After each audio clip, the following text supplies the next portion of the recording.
1795년 2월 9일 조선왕조 제22대 왕이었던 정조는 어머니 해경궁 홍씨를 모시고 창덕궁을 나와서 수원 화성을 향하게 됩니다.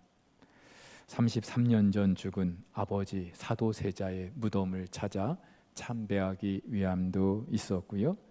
아버지와 나이가 같았던 어머니 해경궁 홍씨 그 회갑잔치를 이곳에서 치르기 위함도 있었습니다. 그런데 총 8일 동안 진행된 이 행사, 조선왕조 최대의 그런 축제로 일컬어지고 있습니다. 이때 동원된 인원만 해도 약 6,000명 정도 되었다 하고요. 그 중에 4,500명이 군사들이었다고 합니다. 그래서일까요? 정조는 이날의 행차 기록을 그림과 함께 모두 8권의 책에 기록하게 했는데 일명 원행을묘 정리의궤라고 합니다. 그렇죠? 이날 정조의 행차 사진을 통해서 보시는 것처럼 누가 봐도 왕의 행차라는 것을 알 수 있을 정도로 화려하고 규모도 대단했습니다. 여러분, 변방의 한 나라의 왕의 행차가 이 정도라면 온 우주 만물의 왕이신 예수님의 행차는 어떻겠습니까? 드디어 마가는 이 땅에 메시아로 오신 예수 그리스도의 예루살렘 입성을 다루고 있습니다. 정조의 화성 행차와 비슷하게 마가는 본문을 시작으로 오늘 11장을 시작으로 15장까지 5장에 걸쳐서 예수님의 마지막 한 주간을 다루고 있습니다. 예수님의 공생애는 3년이었습니다. 그런데 그 3년 공생의 기록 가운데 마지막 그 한 주간 이 기록이 마가복음 전체의 3분의 1을 차지하고 있어요. 그만큼 예수 그리스도에게 있어서 그리고 이 책을 읽는 독자들에게 있어서 이 예수님의 마지막 한 주간 너무나 중요했기 때문입니다. 무엇보다 사복음서 기자들은요, 예수님의 이 마지막 한 주간 행적을 통하여서 예수 그리스도 그가 누구인지를 분명히 말하고 있어요. 당연히 이날 예수님은 왕으로 입성하십니다. 마태와 다르게 종으로 오신 예수 그리스도를 강조하는 마가도 오늘 본문 이 예루살렘 입성을 다루면서 예수님이 왕으로 입성하셨다는 것을 암시하는 몇 가지 사실을 소개하고 있는데 그 중에 하나가 예수님이 나귀 새끼를 타고 입성하실 때 제자들도 그리고 함께 따르던 무리들이 겉옷을 벗어서 펼쳐 놓았다는 것이 그렇습니다. 구약 성경에 누군가에게 겉옷을 편다는 것은 주로 왕의 등극과 관련된 행위였어요. 그래서 열왕기서를 보면은 북이스라엘의 예후가 선지자 엘리사로부터 보냄을 받은 사람에게 기름 부음을 받았을 때 함께 있던 군대 장관들이 벌떡 일어나서 자기 겉옷을 펼쳐 놓은 걸 통해서도 알 수 있습니다.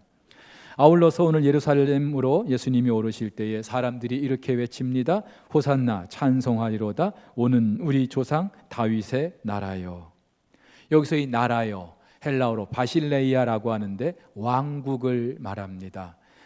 이 왕국, 다윗의 왕국이 지금 오고 있다는 말이죠. 한마디로 이 다윗의 왕권을 가지고 예수께서 입장하고 계시다는 거예요. 그래서 요한복음에서도 이날 이 무리들이 예수님을 직접 이스라엘의 왕이라고 그렇게 일컫고 있기도 합니다. 물론 예수님은 그들이 말하는 그런 왕은 아니었습니다. 하지만 예수님은 분명 이날 왕으로 입성하셨어요. 여러분, 그렇다면은 정조의 그 행차보다도 당대 로마의 그 황제의 행차보다도 우주 만물의 왕이신 예수님의 행차는 더 화려하고 규모도 대단해야 되지 않겠습니까? 그런데 오늘 예수님은 나귀, 그것도 나귀 새끼를 타고 입성하십니다. 왜 그러셨을까요? 구약 성경에서 이스라엘의 왕은 나귀보다 크고 또 키도 크고 몸무게도 많이 나가는 노새를 탔다고 합니다. 다윗도 그랬고 솔로몬도 그랬어요. 그렇다면 예수님도 왕으로 오셨다면 노새를 타셔야 되는데 왜 나귀를 타셨을까요? 물론 그것이 노새인지 나귀인지, 그것이 어미인지 새끼인지 뭐 별로 그렇게 중요하지 않을 수 있습니다. 그런데 여러분, 이것은요 너무나 중요합니다. 예수님이 오늘 나귀 새끼를 타고 입성하신 것 전적으로 성경 말씀을 이루기 위함이었기 때문입니다. 구약 창세기부터 말라기까지는 앞으로 오실 구원자 메시아에 관한 기록으로 가득 차 있습니다. 그리고 그 중에 3분의 1은 예수님이 2000년 전 첫 번째 이 땅에 오심으로 말미암아 다 성취가 되었어요. 심지어 아주 세밀한 부분까지 성취됩니다. 예수님이 베들레헴에서 나신다는 사실, 그리고 처녀의 몸에서 나신다는 사실, 예수님이 헤롯을 피하여 애굽으로 피신하신 것, 그리고 십자가에서 달리셨을 때에 사람들이 그의 옷을 제비 뽑았다는 것, 그리고 십자가 위에서 내가 목마르다 말씀하신 것, 우리 생각에 정말로 하찮은 것 같고 사소한 것 같은 것 하나하나 다 그대로 성취가 되었습니다. 그리고 그때마다 성경은 이렇게 말해요. 이렇게 된 것은 다 선지자들의 글을 이루려 함이니라. 근데 오늘 예수님이 나귀 새끼를 타고 입성하신 것도 이미 구약 성경에 예언된 거였어요. 스가랴 9장에 이렇게 말합니다. 시온에 따라 크게 기뻐할지어다, 예루살렘에 따라 즐거이 부를지어다. 보라, 내 왕이 내게 임하시나니 그는 공의로우시며 구원을 베푸시며 겸손하여서 나귀를 타시나니 나귀의 작은 것 곧 나귀 새끼니라. 그렇죠? 예수님은 임의로 이 나귀 새끼를 타고 예루살렘에 들어가시는 게 아니라 이미 성경에 기록된 그것을 이루기 위해서 나귀 새끼를 타신 거예요. 여러분, 예수님도 하나님이잖아요. 하나님의 그 권세로 이 땅에서 얼마든지 당신 자의대로 그렇게 사실 수 있었어요. 그런데 이 땅에서 예수님은 철저히 당신을 보내신 그 아버지 하나님의 말씀에 의존하는 그런 삶을 사셨습니다. 왜 그러셨습니까? 당신을 보내신 그 하나님 아버지의 뜻을 이루기 위함이었어요. 그래서 요한복음에서 이렇게 말씀하십니다. 내가 하늘에서 내려온 것은 내 뜻을 행하려 함이 아니요 나를 보내신 이의 뜻을 행하려 함이니라. 나를 보내신 이의 뜻은 내게 주신 자 중에 내가 하나도 잃어버리지 아니하고 마지막 날에 다시 살리는 이것이니라. 내 아버지의 뜻은 아들을 보고 믿는 자마다 영생을 얻는 이것이니 마지막 날에 내가 이를 다시 살리리라 하시니라. 그렇죠. 예수님께서 이 땅에 오신 목적은 철저히 아버지 하나님의 뜻을 이루기 위함이었어요. 그리고 그 아버지의 뜻은 이미 창세 전에 성부, 성자, 성령 삼위 하나님이 계획하신 것이기도 합니다. 자, 그런데 예수님이 말씀하신 이 아버지의 뜻, 크게 두 가지를 우리가 생각할 수 있어요. 하나는 예수님이 십자가에 죽으심으로 그를 믿는 모든 자들의 죄를 사하시고 그들을 구원하시는 거예요. 그리고 또 하나는 마지막 날에 예수님이 그 이름을 부르는 자들, 그들을 다시 살리시는 거죠. 그들의 구원을 완성하시는 거예요. 여러분, 기독교는요, 창조, 타락, 구속, 회복이라는 이 네 가지 기둥으로 지어진 건물과 같습니다. 그리고 세상을 보는 것도 이 네 가지 렌즈를 가지고 보게 돼 있어요. 이것을 일명 기독교 세계관이라고 합니다. 여러분, 하나님께서는 온 우주 만물을 창조하셨습니다. 여러분 믿습니까? 창세기 1장 1절이 시작하고 있어요. 이것을 믿지 못한다면 우리는 한 발짝도 나아갈 수가 없어요. 그런데 우리 인간이 죄로 말미암아 타락하게 됩니다. 그런데 하나님은 타락한 그 인간들을 그대로 내버려 두지 아니하시고 다시 그들을 구속하시죠. 그 아들 예수 그리스도를 보내셔서 그들의 죄를 사해 주십니다. 그리고 이제 하나님께서는 창조 때의 그 상태로 다시 회복을 하실 거예요. 이것이 창세 전부터 장차 우리 주님 다시 오시는 그날까지 이루어질 파노라마처럼 이어지게 될 하나님의 계획입니다. 여러분, 그런데 그 중에 세 가지, 창조와 타락과 구속은 이미 성취가 된 것입니다. 이미 종료가 된 것입니다. 남은 것은 무엇입니까? 회복이죠. 근데 이 회복은 예수 그리스도께서 다시 오심으로 완성이 될 것입니다. 여러분, 그래서일까요? 성경은 예수님의 그 첫 번째 오심에 관한 예언도 하고 있습니다마는 두 번째, 마지막 오실 것에 대한 예언도 말하고 있어요. 심지어 구약 성경 전체 그 예언의 3분의 2가 다시 오실 예수에 관한 예언이고요. 또 신약 성경은 전부가 다 다시 오실 예수님에 관한 예언을 말하고 있습니다. 자, 그런데 제가 앞서 말씀드렸어요. 첫 번째 오실 그 예수 그리스도에 관한 예언 그대로 다 이루어졌다고 말씀드렸습니다. 아주 사소한 것까지 하찮은 것까지 다 성취되었어요. 그렇다면은 다시 오실 그 예수 그리스도에 관한 예언도 그대로 이루어지지 않겠습니까? 예수님은 분명 이 땅에 다시 오실 줄 믿습니다. 여러분, 그렇다면은 이미 예수님께서 부활하고 승천하셔서 2000년이나 지났어요.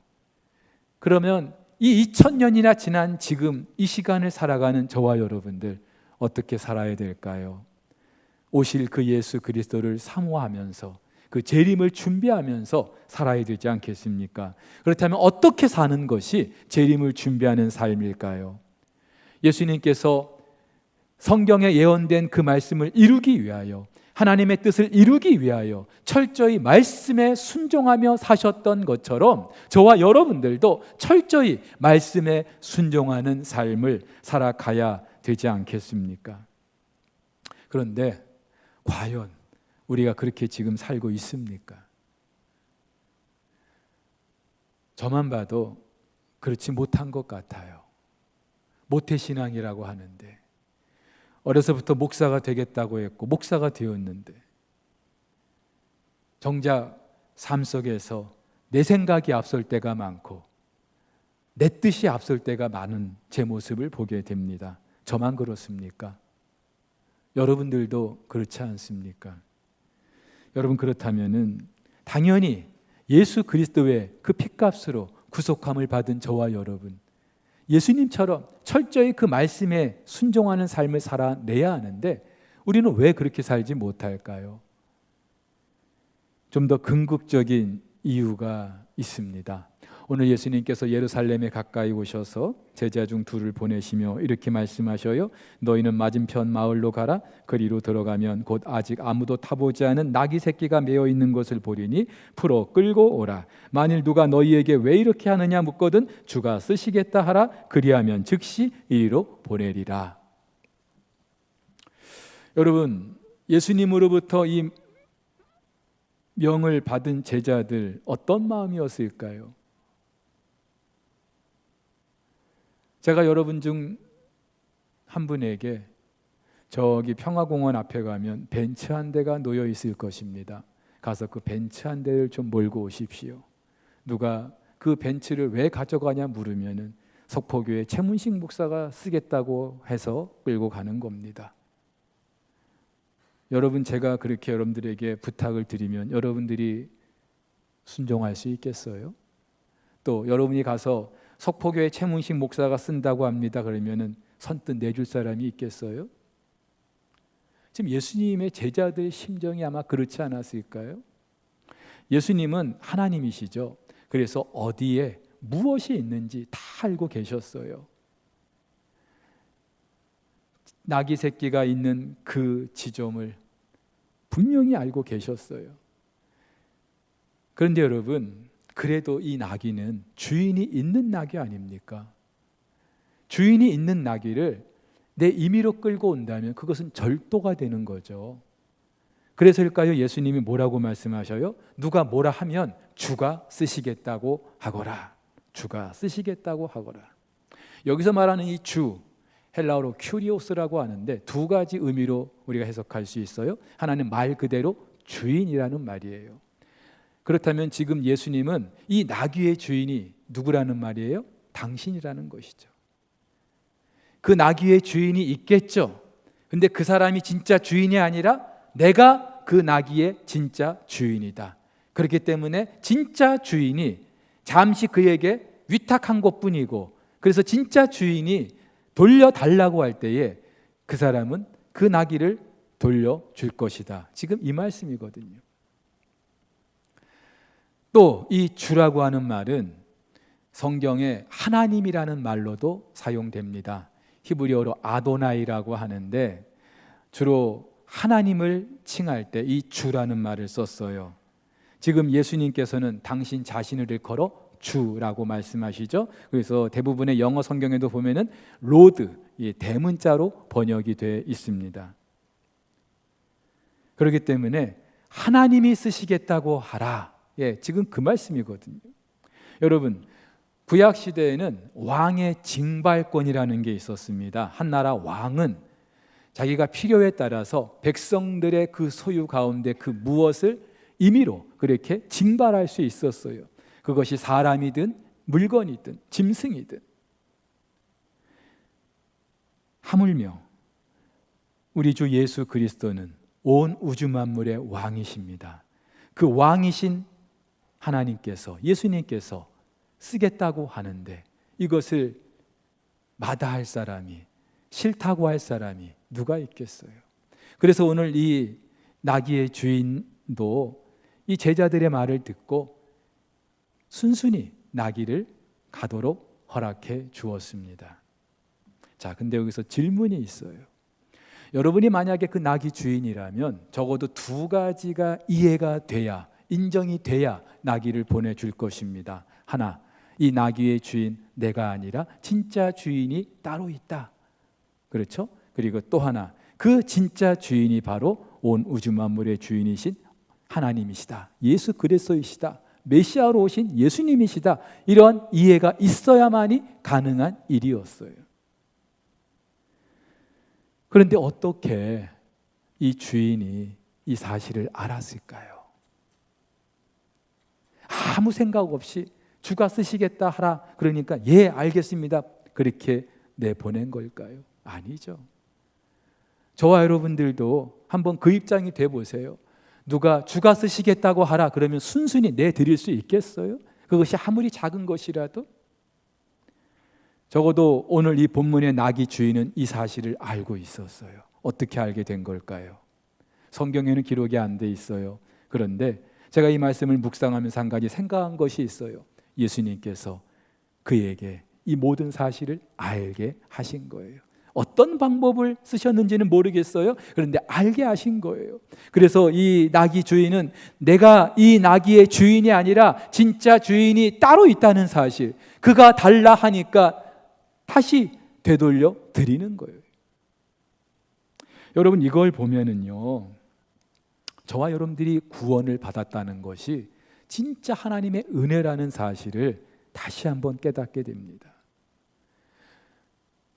예수가 그리스도이심을, 예수가 하나님의 아들이심을 믿는 자들이 구원을 받는 거예요. 근데 여러분, 이 믿음이 어떻게 생겼습니까? 여러분들이 책을 이만큼 싸갖고 연구실에 들어가서 몇 달 동안 공부해서 얻게 된 사실입니까? 아니면 숲속에 들어가서 몇 달 동안 돌을 닦으면서 알게 된 사실입니까? 사실 이 세상에 네로라는 그런 석박사들 얼마나 많아요. 근데 그들 중에도 예수가 그리스도이심을, 예수가 하나님의 아들이심을 믿지 못하는 사람들이 얼마나 많습니까? 근데 우리는 믿고 있어요. 어떻게 믿게 된 겁니까? 하나님의 은혜인 거예요.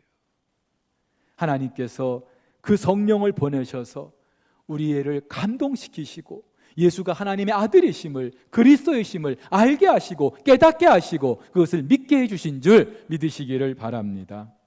그래서 바울도 이렇게 말하죠. 너희는 그 은혜에 의하여 믿음으로 말미암아 구원을 받았으니 이것은 너희에게서 난 것이 아니라 하나님의 선물이라고요.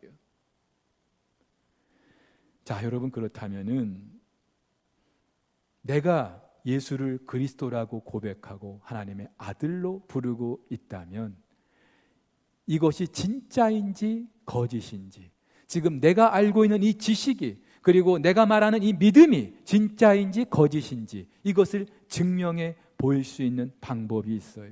단지 우리 입술의 고백만 가지고는 안 돼요.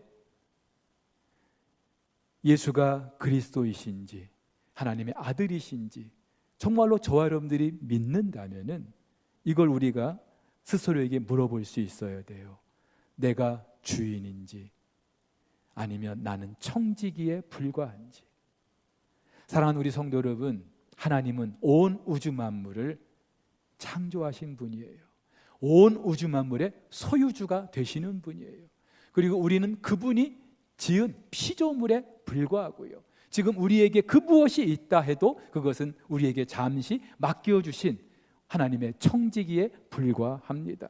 그래서 바울도 이렇게 고백해요. 이는 만물이 주에게서 나오고 주로 말미암고 주에게로 돌아간다고요. 내 것은 없는 거예요. 사랑하는 우리 성도 여러분, 이걸 아는 것이, 이 세상에 내 것은 없다라고 깨닫고 이것을 아는 것으로부터 우리의 신앙은 시작되는 줄 믿습니다. 예수가 하나님의 아들 되시고 그리스도 되시고 정말로 주라고 고백하신다면 그것이 우리의 삶에서 드러나야 되겠죠. 내 이름으로 등기가 돼 있는 것이 있다 할지라도 내 것 아니에요. 내 시간, 내 물질, 내 건강, 내게 있는 은사, 재능, 내 자녀들까지 내 것 아니에요. 주인이 돌려달라고 할 때에 우리는 아낌없이 즐거운 마음으로 돌려드려야 돼요. 그래서 다윗도 이것을 잘 알았기 때문에 그 성전을 건축하기 위해서 그 엄청난 그 예물을 드리면서도 자원하는 마음으로, 기쁘고 즐거운 마음으로 드릴 수 있었던 거예요. 우리 중에 전세로 사시는 분들 계실 거예요. 계약 기간이 2년이죠. 자, 그 기간 동안에 내 집처럼 살 거예요. 그런데 그 기간이 끝나면서 주인이 집을 돌려달라고 하면은 이 집이 내 집이 아니었구나. 우리는 그 순간 절실히 깨닫게 됩니다.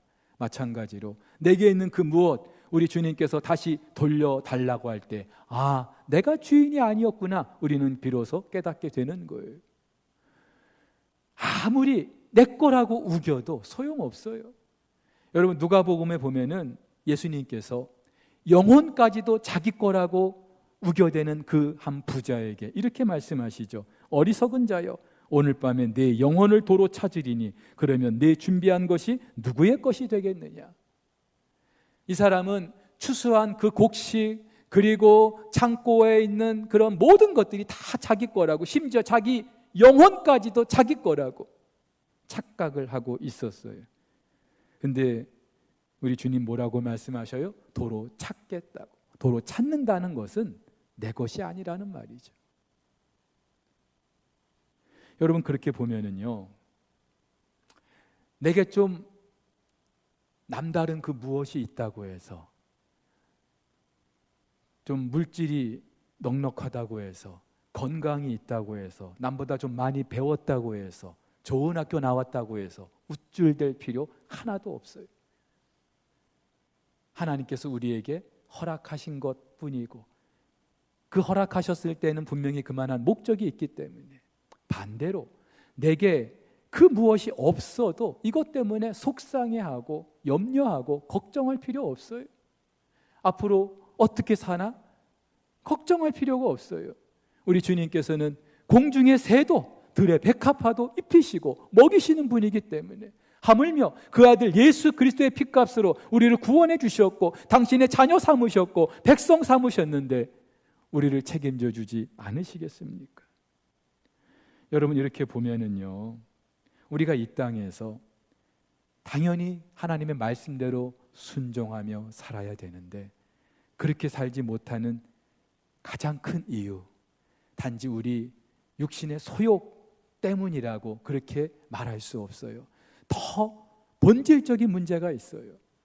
예수가 누구인지 그리고 내가 누구인지 모르기 때문이에요. 왜 걱정합니까? 왜 염려합니까? 여러분, 그 걱정과 염려 그 깊은 곳에 보면은 불신이라는 아주 뿌리 깊은 그 무엇이 자리 잡고 있는 거예요. 무엇보다도 우리 주인이신 예수 그리스도께서 만들어 가시는 그 나라가 어떤 나라인지 모르기 때문이죠. 여전히 우리는 내가 주인이고 나는 이 땅에서 내 나라를 만들어 가야 한다고 착각하고 있는 거예요. 여러분, 앞서서 정조의 그 행차를 소개해 드렸는데 그 어머니 해경궁 홍씨를 위한 건 맞습니다. 그런데 정조가 이 행렬을 준비한 더 큰 목적이 있다고 하는데요. 정조 아시다시피 33년 전에 쌀뜨지에서 죽었던 사도세자의 아들이에요. 죄인의 아들이에요. 얼마나 그 컴플렉스가 심했겠습니까? 그렇기 때문에 죄인의 아들이라는 그 딱지를 떼고 명실상부하게 이 조선의 왕이라는 그 사실을 좀 드러내고 싶지 않았겠습니까? 아울러서 조선시대 얼마나 파당 정치가 극에 달했습니까? 노론이니 소인이니 남인이니 서인이니. 예? 그런데 이 정조는 그 모든 붕당 정치를 다 끝내고 우리 좀 새로운 조선을 한번 만들어 보자, 그런 꿈과 비전이 있었어요. 그래서 이 행차를 준비하기 위해서 8일 동안의 이 행차를 준비하기 위해서 몇 달 전부터 따로 이 행차를 준비하는 기관을 별도로 설치하고 그 당시 돈 10만 양을 들여서 심혈을 기울여 준비합니다.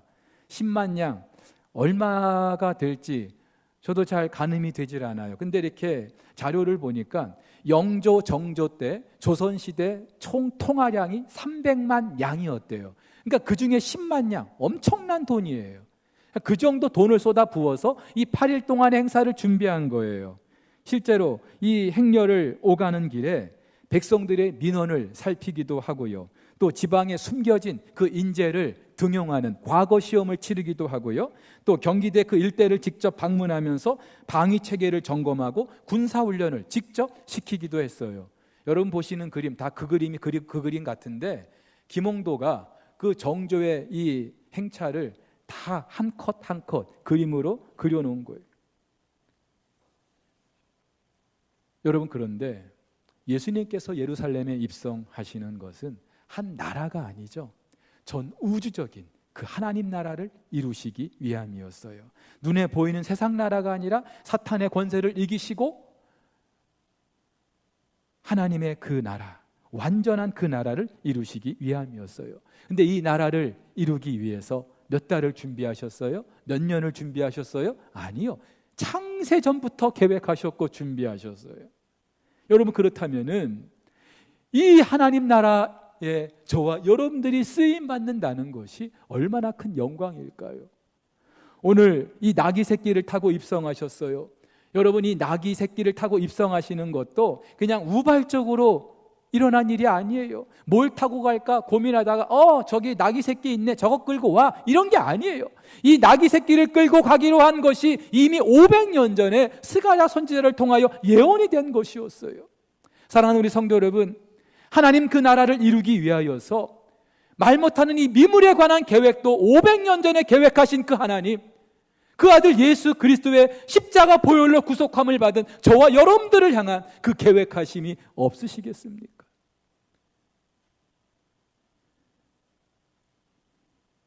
우리는 그저 아무렇게나 이 세상에 던져진 그런 존재가 아니에요. 세상 사람들이 우습게 보고 깔보고 비웃고 그런다고 해서 나라는 존재가 정말로 아무것도 아닌, 어디서 왔다가 어디로 가는지도 모르는 나그네 같은 그런 존재도 아니에요. 저와 여러분은 창조 때부터, 창세전부터 성부, 성자, 성령 삼위 하나님의 그 영원하신 계획 가운데 준비가 된, 예비가 된, 우리를 통하여 하나님이 이루고자 하시는 일이 있는 그런 존귀한 사람들인 줄 믿으시기를 바랍니다.